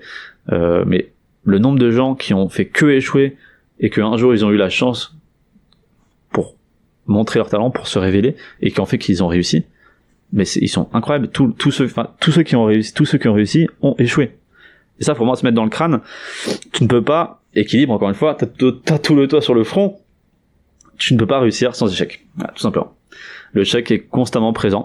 Et en fait, faut pas vraiment s'arrêter à l'échec à court terme. C'est pour ça que je te dis que persévérance, c'est d'être conscient dans ses capacités. Au tout début, je te dis ça. D'être conscient de ses capacités à réussir sur le long terme. C'est parce que l'échec à court terme, il est constamment présent. Donc si tu visualises ta vision sur le court terme, mais jamais tu vas y arriver. Jamais tu vas y arriver. Ça tourne encore, ça, ou pas? Ouais, c'est bon. Parce que je parle depuis 1 heure, mais 1 heure et demie. Jamais tu vas y arriver.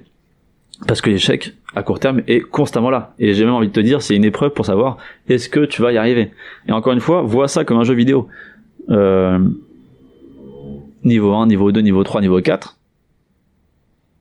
Peut-être qu'au niveau 5, tu auras un boss. Peut-être que tous les 5 niveaux, tu as un boss jusqu'au niveau 100. Et peut-être que tu vas te faire défoncer au niveau 43, au niveau 26, au niveau 78. Et que tu vas devoir recommencer le niveau pour pouvoir y arriver, tu vois, au niveau 100. C'est exactement pareil.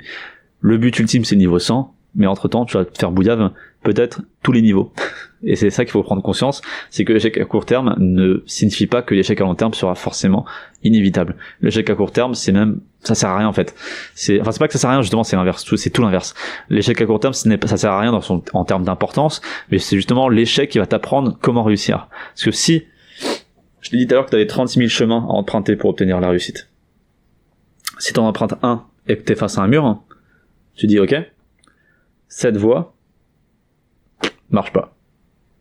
J'ai 35 999 autres chemins à essayer et il y en aura au moins un qui va réussir. C'est un peu comme les labyrinthes que tu as dans les magazines parfois, tu sais. T'as 3 entrées et une seule sortie. Et si tu prends, t'as 2 entrées en fait qui mènent à vu que c'est des labyrinthes, t'as 2 entrées qui mènent à des cul-de-sac et t'as une seule entrée qui mène à la victoire, quoi. Et c'est un peu le délire, c'est exactement ça. C'est genre, t'as 36 000 chemins, mais t'en as que un qui va réussir. 1 ou 2 ou 10, mais sur 36 000, c'est pas beaucoup, quoi. Mais tous les autres, ça va être de la défaite. Et en fait, l'échec à court terme, ça va être ça. Ça va être d'emprunter tous les chemins et te dire, et non, toujours pas, échec, jusqu'à trouver un chemin qui va t'amener vers la victoire. Voilà, c'est ça l'échec. Enfin, c'est ça les bienfaits de l'échec à court terme. L'échec à long terme, c'est de se dire au bout du 8712e chemin, j'en ai marre, j'arrête. Ça, c'est l'échec. Parce que tu sais que on sait tous que dans des projets, tout projet en fait mène à la réussite. C'est selon ta persévérance qui va te donner une réussite ou un échec. Mais tous les projets ont 36 000 chemins et tous les projets ont au moins un chemin qui mène à la réussite. Et te dire j'arrête parce que t'en as marre d'échouer, c'est abandonner. Donc là oui, effectivement, tu as échoué. Ensuite, là c'est fini pour le podcast. Bah tu te dis pourquoi il continue alors? J'ai demandé sur ceux qui me suivent sur Instagram de me poser des questions sur la persévérance et que j'y répondrai. Donc j'y réponds, tout simplement. Première question, je ne sais plus qui, je les mettrai... non, vu que c'est des questions anonymes, je les mettrai pas. Mais en gros, il y a 6 questions, même 5, parce qu'il y en a 2 qui se ressemblent. Ça va aller assez vite, parce que ça fait déjà quand même 1h30 que je parle, j'en ai un peu marre. Et vous aussi, ça commence à être un peu long. Première question, est-ce que il faut être persévérant ou obstiné? Attends, là, je les ai résumés, mais en fait, je vais te les lire directement sur le téléphone, comme ça, il y aura pas de réinterprétation, comme ça. Alors, première question. Voilà, c'est ça. Quelle est la limite entre la persévérance et l'obstination? Tu vois, j'avais complètement reformulé sur mon texte. En fait, ça n'avait rien à voir. Quelle est la limite entre la persévérance et l'obstination? Ça, j'en ai parlé pendant tout le long du truc. C'est à 36 000 chemins. Et à un moment donné, t'arrives sur un chemin qui est un mur, où ça avance pas, et t'obstiner, c'est continuer à avancer malgré le mur. Donc là, t'as pas de perforeuse, t'as pas de machine pour défoncer le mur, t'as pas de corde d'escalade pour escalader le mur, non, t'as rien, t'es à pied, t'es à poil même, j'ai envie de dire, t'as même pas de chaussures. Le mieux à faire, c'est de rebrousser chemin et d'emprunter un autre chemin. Et en fait, la limite entre la persévérance et l'obstination, c'est justement quand tu t'empruntes une direction, mais que tu ne t'ouvres pas au changement. Je disais tout à l'heure qu'à la base, mon projet, sur le long terme, c'est un peu la liberté, que ce soit émotionnelle, spirituelle, financière, tout ça, l'indépendance. Et que j'avais commencé par les relations hommes-femmes, ensuite j'avais fait des micro-trottoirs, j'ai fait des analyses de films, de livres, j'ai fait des slams, j'ai fait des vidéos dev perso, philosophie, spirituelle, là je suis en train de faire des trucs sur le porno, à côté. Big news, je vais peut-être retourner à l'école en septembre. Mais en fait, je me vois pas échouer malgré toutes ces divergences de direction, parce que justement, mon projet à long terme, toutes les directions que je prends l'alimentent. Je sais que ça va dans la bonne direction, je sais que je vais dans la bonne direction. Ça va peut-être me prendre 5 ans, 10 ans, mais je vais y arriver à cette indépendance. Et en fait, si je m'étais arrêté à la base de mon projet, qui était la relation homme-femme avec Gaël, et que je m'étais dit, je m'en bats les couilles, je prends cette voie et je ne la lâche pas, bah là, j'aurais été dans l'obstination. Je n'aurais pas été dans la persévérance. Mais vu que je suis ouvert au changement, vu que je me dis, parce que pendant très longtemps, justement, le porno rouge, tout ça, je voulais pas le faire. Pendant très longtemps, je disais à tout mon entourage, j'ai des choses à dire sur le porno, mais je vois que mes vidéos sur le porno font beaucoup plus de vues que mes vidéos basiques, mais je n'ai pas envie d'entrer là-dedans, je n'ai pas envie de mettre le pied dans ce domaine. Et à un moment donné, je me suis ouvert l'esprit, je me suis dit, attends, mais est-ce que ce serait pas justement un autre chemin pour aller vers mon objectif? Parce que je suis pas obligé de parler de porno pendant 10 ans, hein. Je peux parler de porno pendant 1 an et demi, 2 ans, et après, petit à petit, bifurquer, et j'amener en douceur vers ce que je parle maintenant. En fait, je me suis dit ça, je me suis dit, ah ouais, mais en fait, non, c'est un autre chemin. Et tu vois, là, j'étais dans l'obstination, j'étais en train de me dire, non, canapé rouge, canapé rouge, canapé rouge, canapé rouge. Et en fait, non. Canapé rouge, ok, je peux continuer, c'est ce que je fais avec ce podcast, mais rien ne m'empêche de prendre un autre chemin en parallèle, qui est porno rouge. Donc voilà, l'obstination, c'est persévérer dans un chemin qui ne marche pas, sans t'ouvrir les yeux vers un autre projet. Enfin, sans t'ouvrir les yeux vers un autre chemin, tu vois, sans t'ouvrir, sans te mettre dans un processus d'ouverture d'esprit, voilà. Parce que là, tu vois, je continue qu'à... Putain. Allez, dernière volée. Ça repart. Parce que là, tu vois... Voilà, boum. Là, tu vois... Merde, j'ai oublié ce que je voulais dire. Ah oui, vu que j'ai entamé porno rouge, je pourrais me dire canapé rouge, bah j'arrête, ça sert plus à rien. Donc à la base, porno rouge, c'est un autre chemin que j'emprunte pour mon objectif. Et j'ai bien vu que canapé rouge, ça marche pas. Et pourtant, porno rouge alimente ma hype sur canapé rouge. En fait, canapé rouge et porno rouge s'auto-alimentent, j'ai envie de dire. Du coup, ça m'aide à percer, parce que canapé rouge, il y a encore 2 mois, j'avais franchement envie d'arrêter, tu vois. À la base, il y avait pas d'autres vidéos derrière les interviews de Anine, etc. Et finalement, je suis en train de continuer parce que avec porno rouge, ça m'a encore plus motivé. Donc canapé rouge, je mets beaucoup moins d'attachement, beaucoup moins d'importance à ce que je fais avec. Genre, je fais plus ça maintenant pour moi, pour mon désir de créer, pour mon désir de partager, mais je mets toutes mes intentions sur porno rouge. Et après, rien ne m'empêchera de bifurquer sur l'un, sur l'autre, de fusionner les deux, de transmuter un peu tout ça, tu vois. Donc rien ne m'empêche tout ça. Donc voilà. Donc l'obstination, c'est se fermer l'esprit à un seul chemin alors qu'il existe 36 000 chemins. Et la persévérance, c'est de t'ouvrir l'esprit aux opportunités. Ensuite, qu'est-ce que la persévérance et peut-on réussir sans persévérance? Donc la persévérance, je pense que je t'ai déjà dit, c'est... attends, je vais te dire exactement ce que je t'ai dit. C'est être sûr de soi, d'avoir une confiance supérieure en ta capacité à réussir. Et peut-on réussir sans persévérance? Encore une fois, ça dépend de ce que tu appelles réussir. Et ça tombe bien parce que ça me permet de faire un teasing sur une vidéo comme ça qui va durer très longtemps, une espèce de grosse vidéo comme ça où je parlerai que de réussite, sur ce qu'est la réussite et sur comment réussir. Mais voilà, donc peut-on réussir sans persévérance? Bah ça va dépendre de ce que tu appelles réussite. Si pour toi la réussite c'est quelque chose comme moi qui est l'indépendance, non, ça arrivera pas. Par contre, pour les réussites à court terme, t'as pas besoin forcément de persévérance. Tu peux t'aider juste avec de la motivation, tu peux t'aider avec un peu de discipline, mais toute la grosse discipline et la grosse persévérance qu'il te faut pour réussir à long terme, t'en auras pas besoin. Donc en fait, si ton projet est à court terme, t'as pas forcément besoin de persévérer, parce que la vie, le projet en lui-même ne te donne pas l'opportunité de persévérer. Mais par contre, ouais, pour un projet à long terme, pour un gros projet, sans persévérance, laisse tomber, quoi. Ça sert à rien. Ça sert à rien. Ensuite, persévérer doit-il être accompagné de réussite?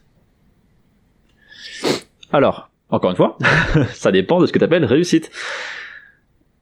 Est-ce que persévérer doit-il être accompagné? Déjà, doit-il? C'est plutôt, je pense, la question devrait plutôt être de dire, peut-il être accompagné de réussite? Parce que doit-il, il y a rien qui doit être comme ça, comme si. Parce que si tu persévères dans le mur, pareil, bah, ça sert à rien. Et peut-il être accompagné de réussite? Pareil, réussite, encore une fois, ça dépend de ce que tu veux dire par réussite. Par contre, je peux fusionner cette question avec une question qui est juste en dessous. Est-ce que la persévérance est toujours liée à un résultat? Et là, la question est déjà un peu plus intéressante. La persévérance est toujours liée à un résultat, forcément. Maintenant, encore une fois, c'est ce que je disais juste avant, il faut être ouvert à d'autres champs du possible. Parce qu'il y aura toujours un résultat. Tu ne peux pas mettre une grosse quantité d'énergie et de temps dans quelque chose sans avoir un minimum de résultats. Et là, quand je dis résultat, je dis pas forcément réussite, mais je dis bien résultat. Donc ça peut être des résultats qui auront rien à voir avec ce à quoi tu t'attendais. Donc pour toi, il y aura peut-être pas de résultat, parce que tu n'auras pas la réussite que tu auras escompté, mais il y aura quand même du résultat factuel, parce que tu auras forcément quelque chose qui va arriver. Donc tu n'auras pas forcément de la réussite à persévérer, mais tu auras forcément du résultat à persévérer. Et après, le résultat, il peut être positif, négatif. Ça dépend de ta définition de réussite, ça dépend de jusqu'où tu persévères, ça dépend de ton objectif final, ça dépend de plein de facteurs. Mais une persévérance ne donne pas toujours une réussite, mais donne toujours un résultat. Voilà. Parce que parfois, t'as des gens qui réussissent, t'as des gens qui persévèrent, qui leur offrent un résultat extrêmement plaisant, mais vu que ce résultat n'est pas le résultat escompté de base, ils voient ça de manière négative. Alors que ça se trouve, le résultat qu'ils ont maintenant est bien supérieur en termes de positif que ce qu'ils avaient imaginé. Mais ils ne le voient pas parce qu'ils s'attendaient à autre chose. Comment trouver la persévérance en soi? Ça, j'ai répondu. Est-ce qu'on peut dire que persévérant est égal à être têtu? Têtu, attends, je vais checker vite fait sur internet parce que la définition exacte que le Larousse nous donne. Parce que têtu, d'instinct comme ça, d'intuition ou d'instinct? D'instinct. Je dirais que têtu, c'est quand même assez péjoratif comme terme. Donc on va voir vite fait la définition exacte, parce que j'aime bien remettre en question ce que je pense savoir. Parce que par exemple, tu vois, expérience, on peut se dire... non, c'est un mauvais exemple encore que j'allais faire. Mais en gros, j'ai fait plein de... Pour ceux qui me suivent sur Instagram, j'ai fait plein de petits quiz comme ça où je te donnais un mot, je te disais ok, qu'est-ce que ce mot veut dire, et les gens disaient ça veut dire ça, et en fait non, ça veut rien dire. Genre par exemple apocalypse, on a tous l'idée que apocalypse c'est non, encore mieux, parce que je ne connais pas encore à fond ce mot, salope. Je ne t'insulte pas, je ne fais que prendre la définition du mot salope. Salope, ça vient par exemple d'une expression française, donc un oiseau qui s'appelle la huppe en Alsace, et H-U-P-P-E, il s'appelle huppe, et il peut aussi être appelé hop, H-O-P-P-E. Et en fait, on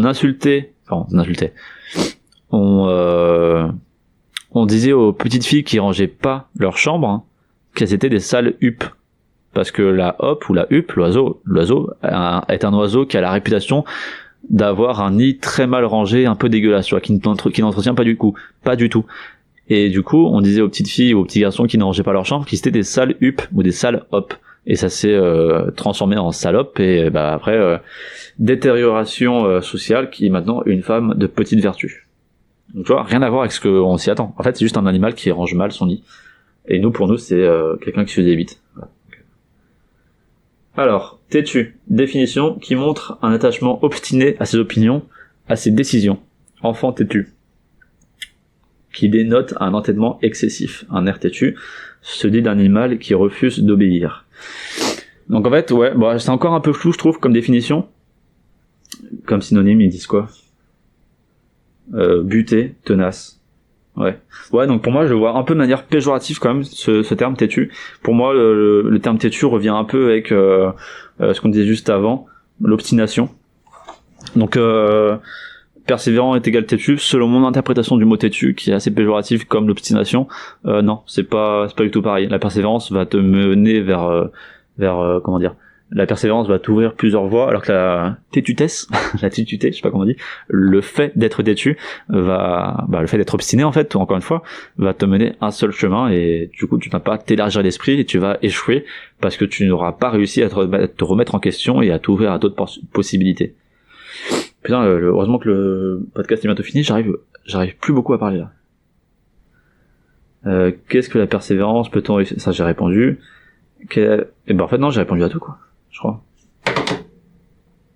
Attends. Putain, bah voilà, j'ai fini. Putain, dingue. Je t'allais plus vite que prévu. J'ai prévu 45 minutes, ça fait 1h40. Ok, super. Fini. Voilà. Donc est-ce que je te fais un résumé vite fait de ce que j'ai dit? Donc ouais, vas-y, on va dire ça. Donc la persévérance, c'est le fait d'avoir confiance en sa capacité de réussir lié à un but supérieur, un but qui, comme la foi divine, est en fait un sens à tout ce que tu fais.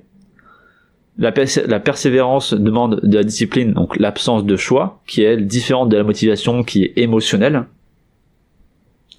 Il est important d'avoir un but précis et d'avoir en tête son processus vers la réussite pour, en cas de déprime, pour pouvoir relire son processus et anticiper les mauvais bails, et aussi se connaître. Tu peux faire des espèces de cafés, des espèces d'introspection, des cafés avec ta déprime pour comprendre pourquoi tu déprimes, pour comprendre pourquoi tu as peur. Tu peux faire des méditations introspectives pour se comprendre soi-même, pour savoir qui tu es, afin de savoir ce qui t'élève et ce qui te rabaisse, afin de créer des protocoles up et down. Tu peux faire des méditations de visualisation pour affiner ta vision au maximum, afin de hacker ton esprit qui fait pas la différence entre les réels et l'imaginaire. Donc créer de l'émotion liée à une réussite imaginaire pour pouvoir hacker le processus inconscient qui lui pense que c'est réel, et donc entrer dans un processus de réussite un peu fake, mais qui va marcher dans ta façon de penser, dans ta façon de parler, dans ta façon d'agir inconsciente. Et des méditations d'ouverture d'esprit afin de trouver des idées.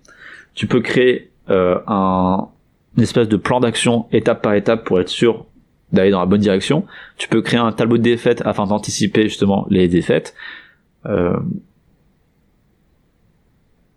La peur est toujours le reflet d'un besoin, et l'échec est constamment présent. Et au final, l'échec, c'est quoi? C'est le fait d'abandonner ton projet global, alors que l'échec à court terme, lui, est source de motivation, source d'apprentissage, et est constamment présent. Voilà. Je pense avoir tout dit. J'ai bien pris mon temps pour cette vidéo. Dis-moi si ça t'a plu, les gros formats comme ça, ou si tu t'es fait chier, ça se trouve il y a plus personne qui me regarde. Quoi qu'il en soit, je te demande sincèrement, amoureusement, carrément, et honnêtement, de t'abonner et de partager, et de surtout me dire en commentaire si t'as aimé. Et moi je te dis à la prochaine sur Canapé Rouge.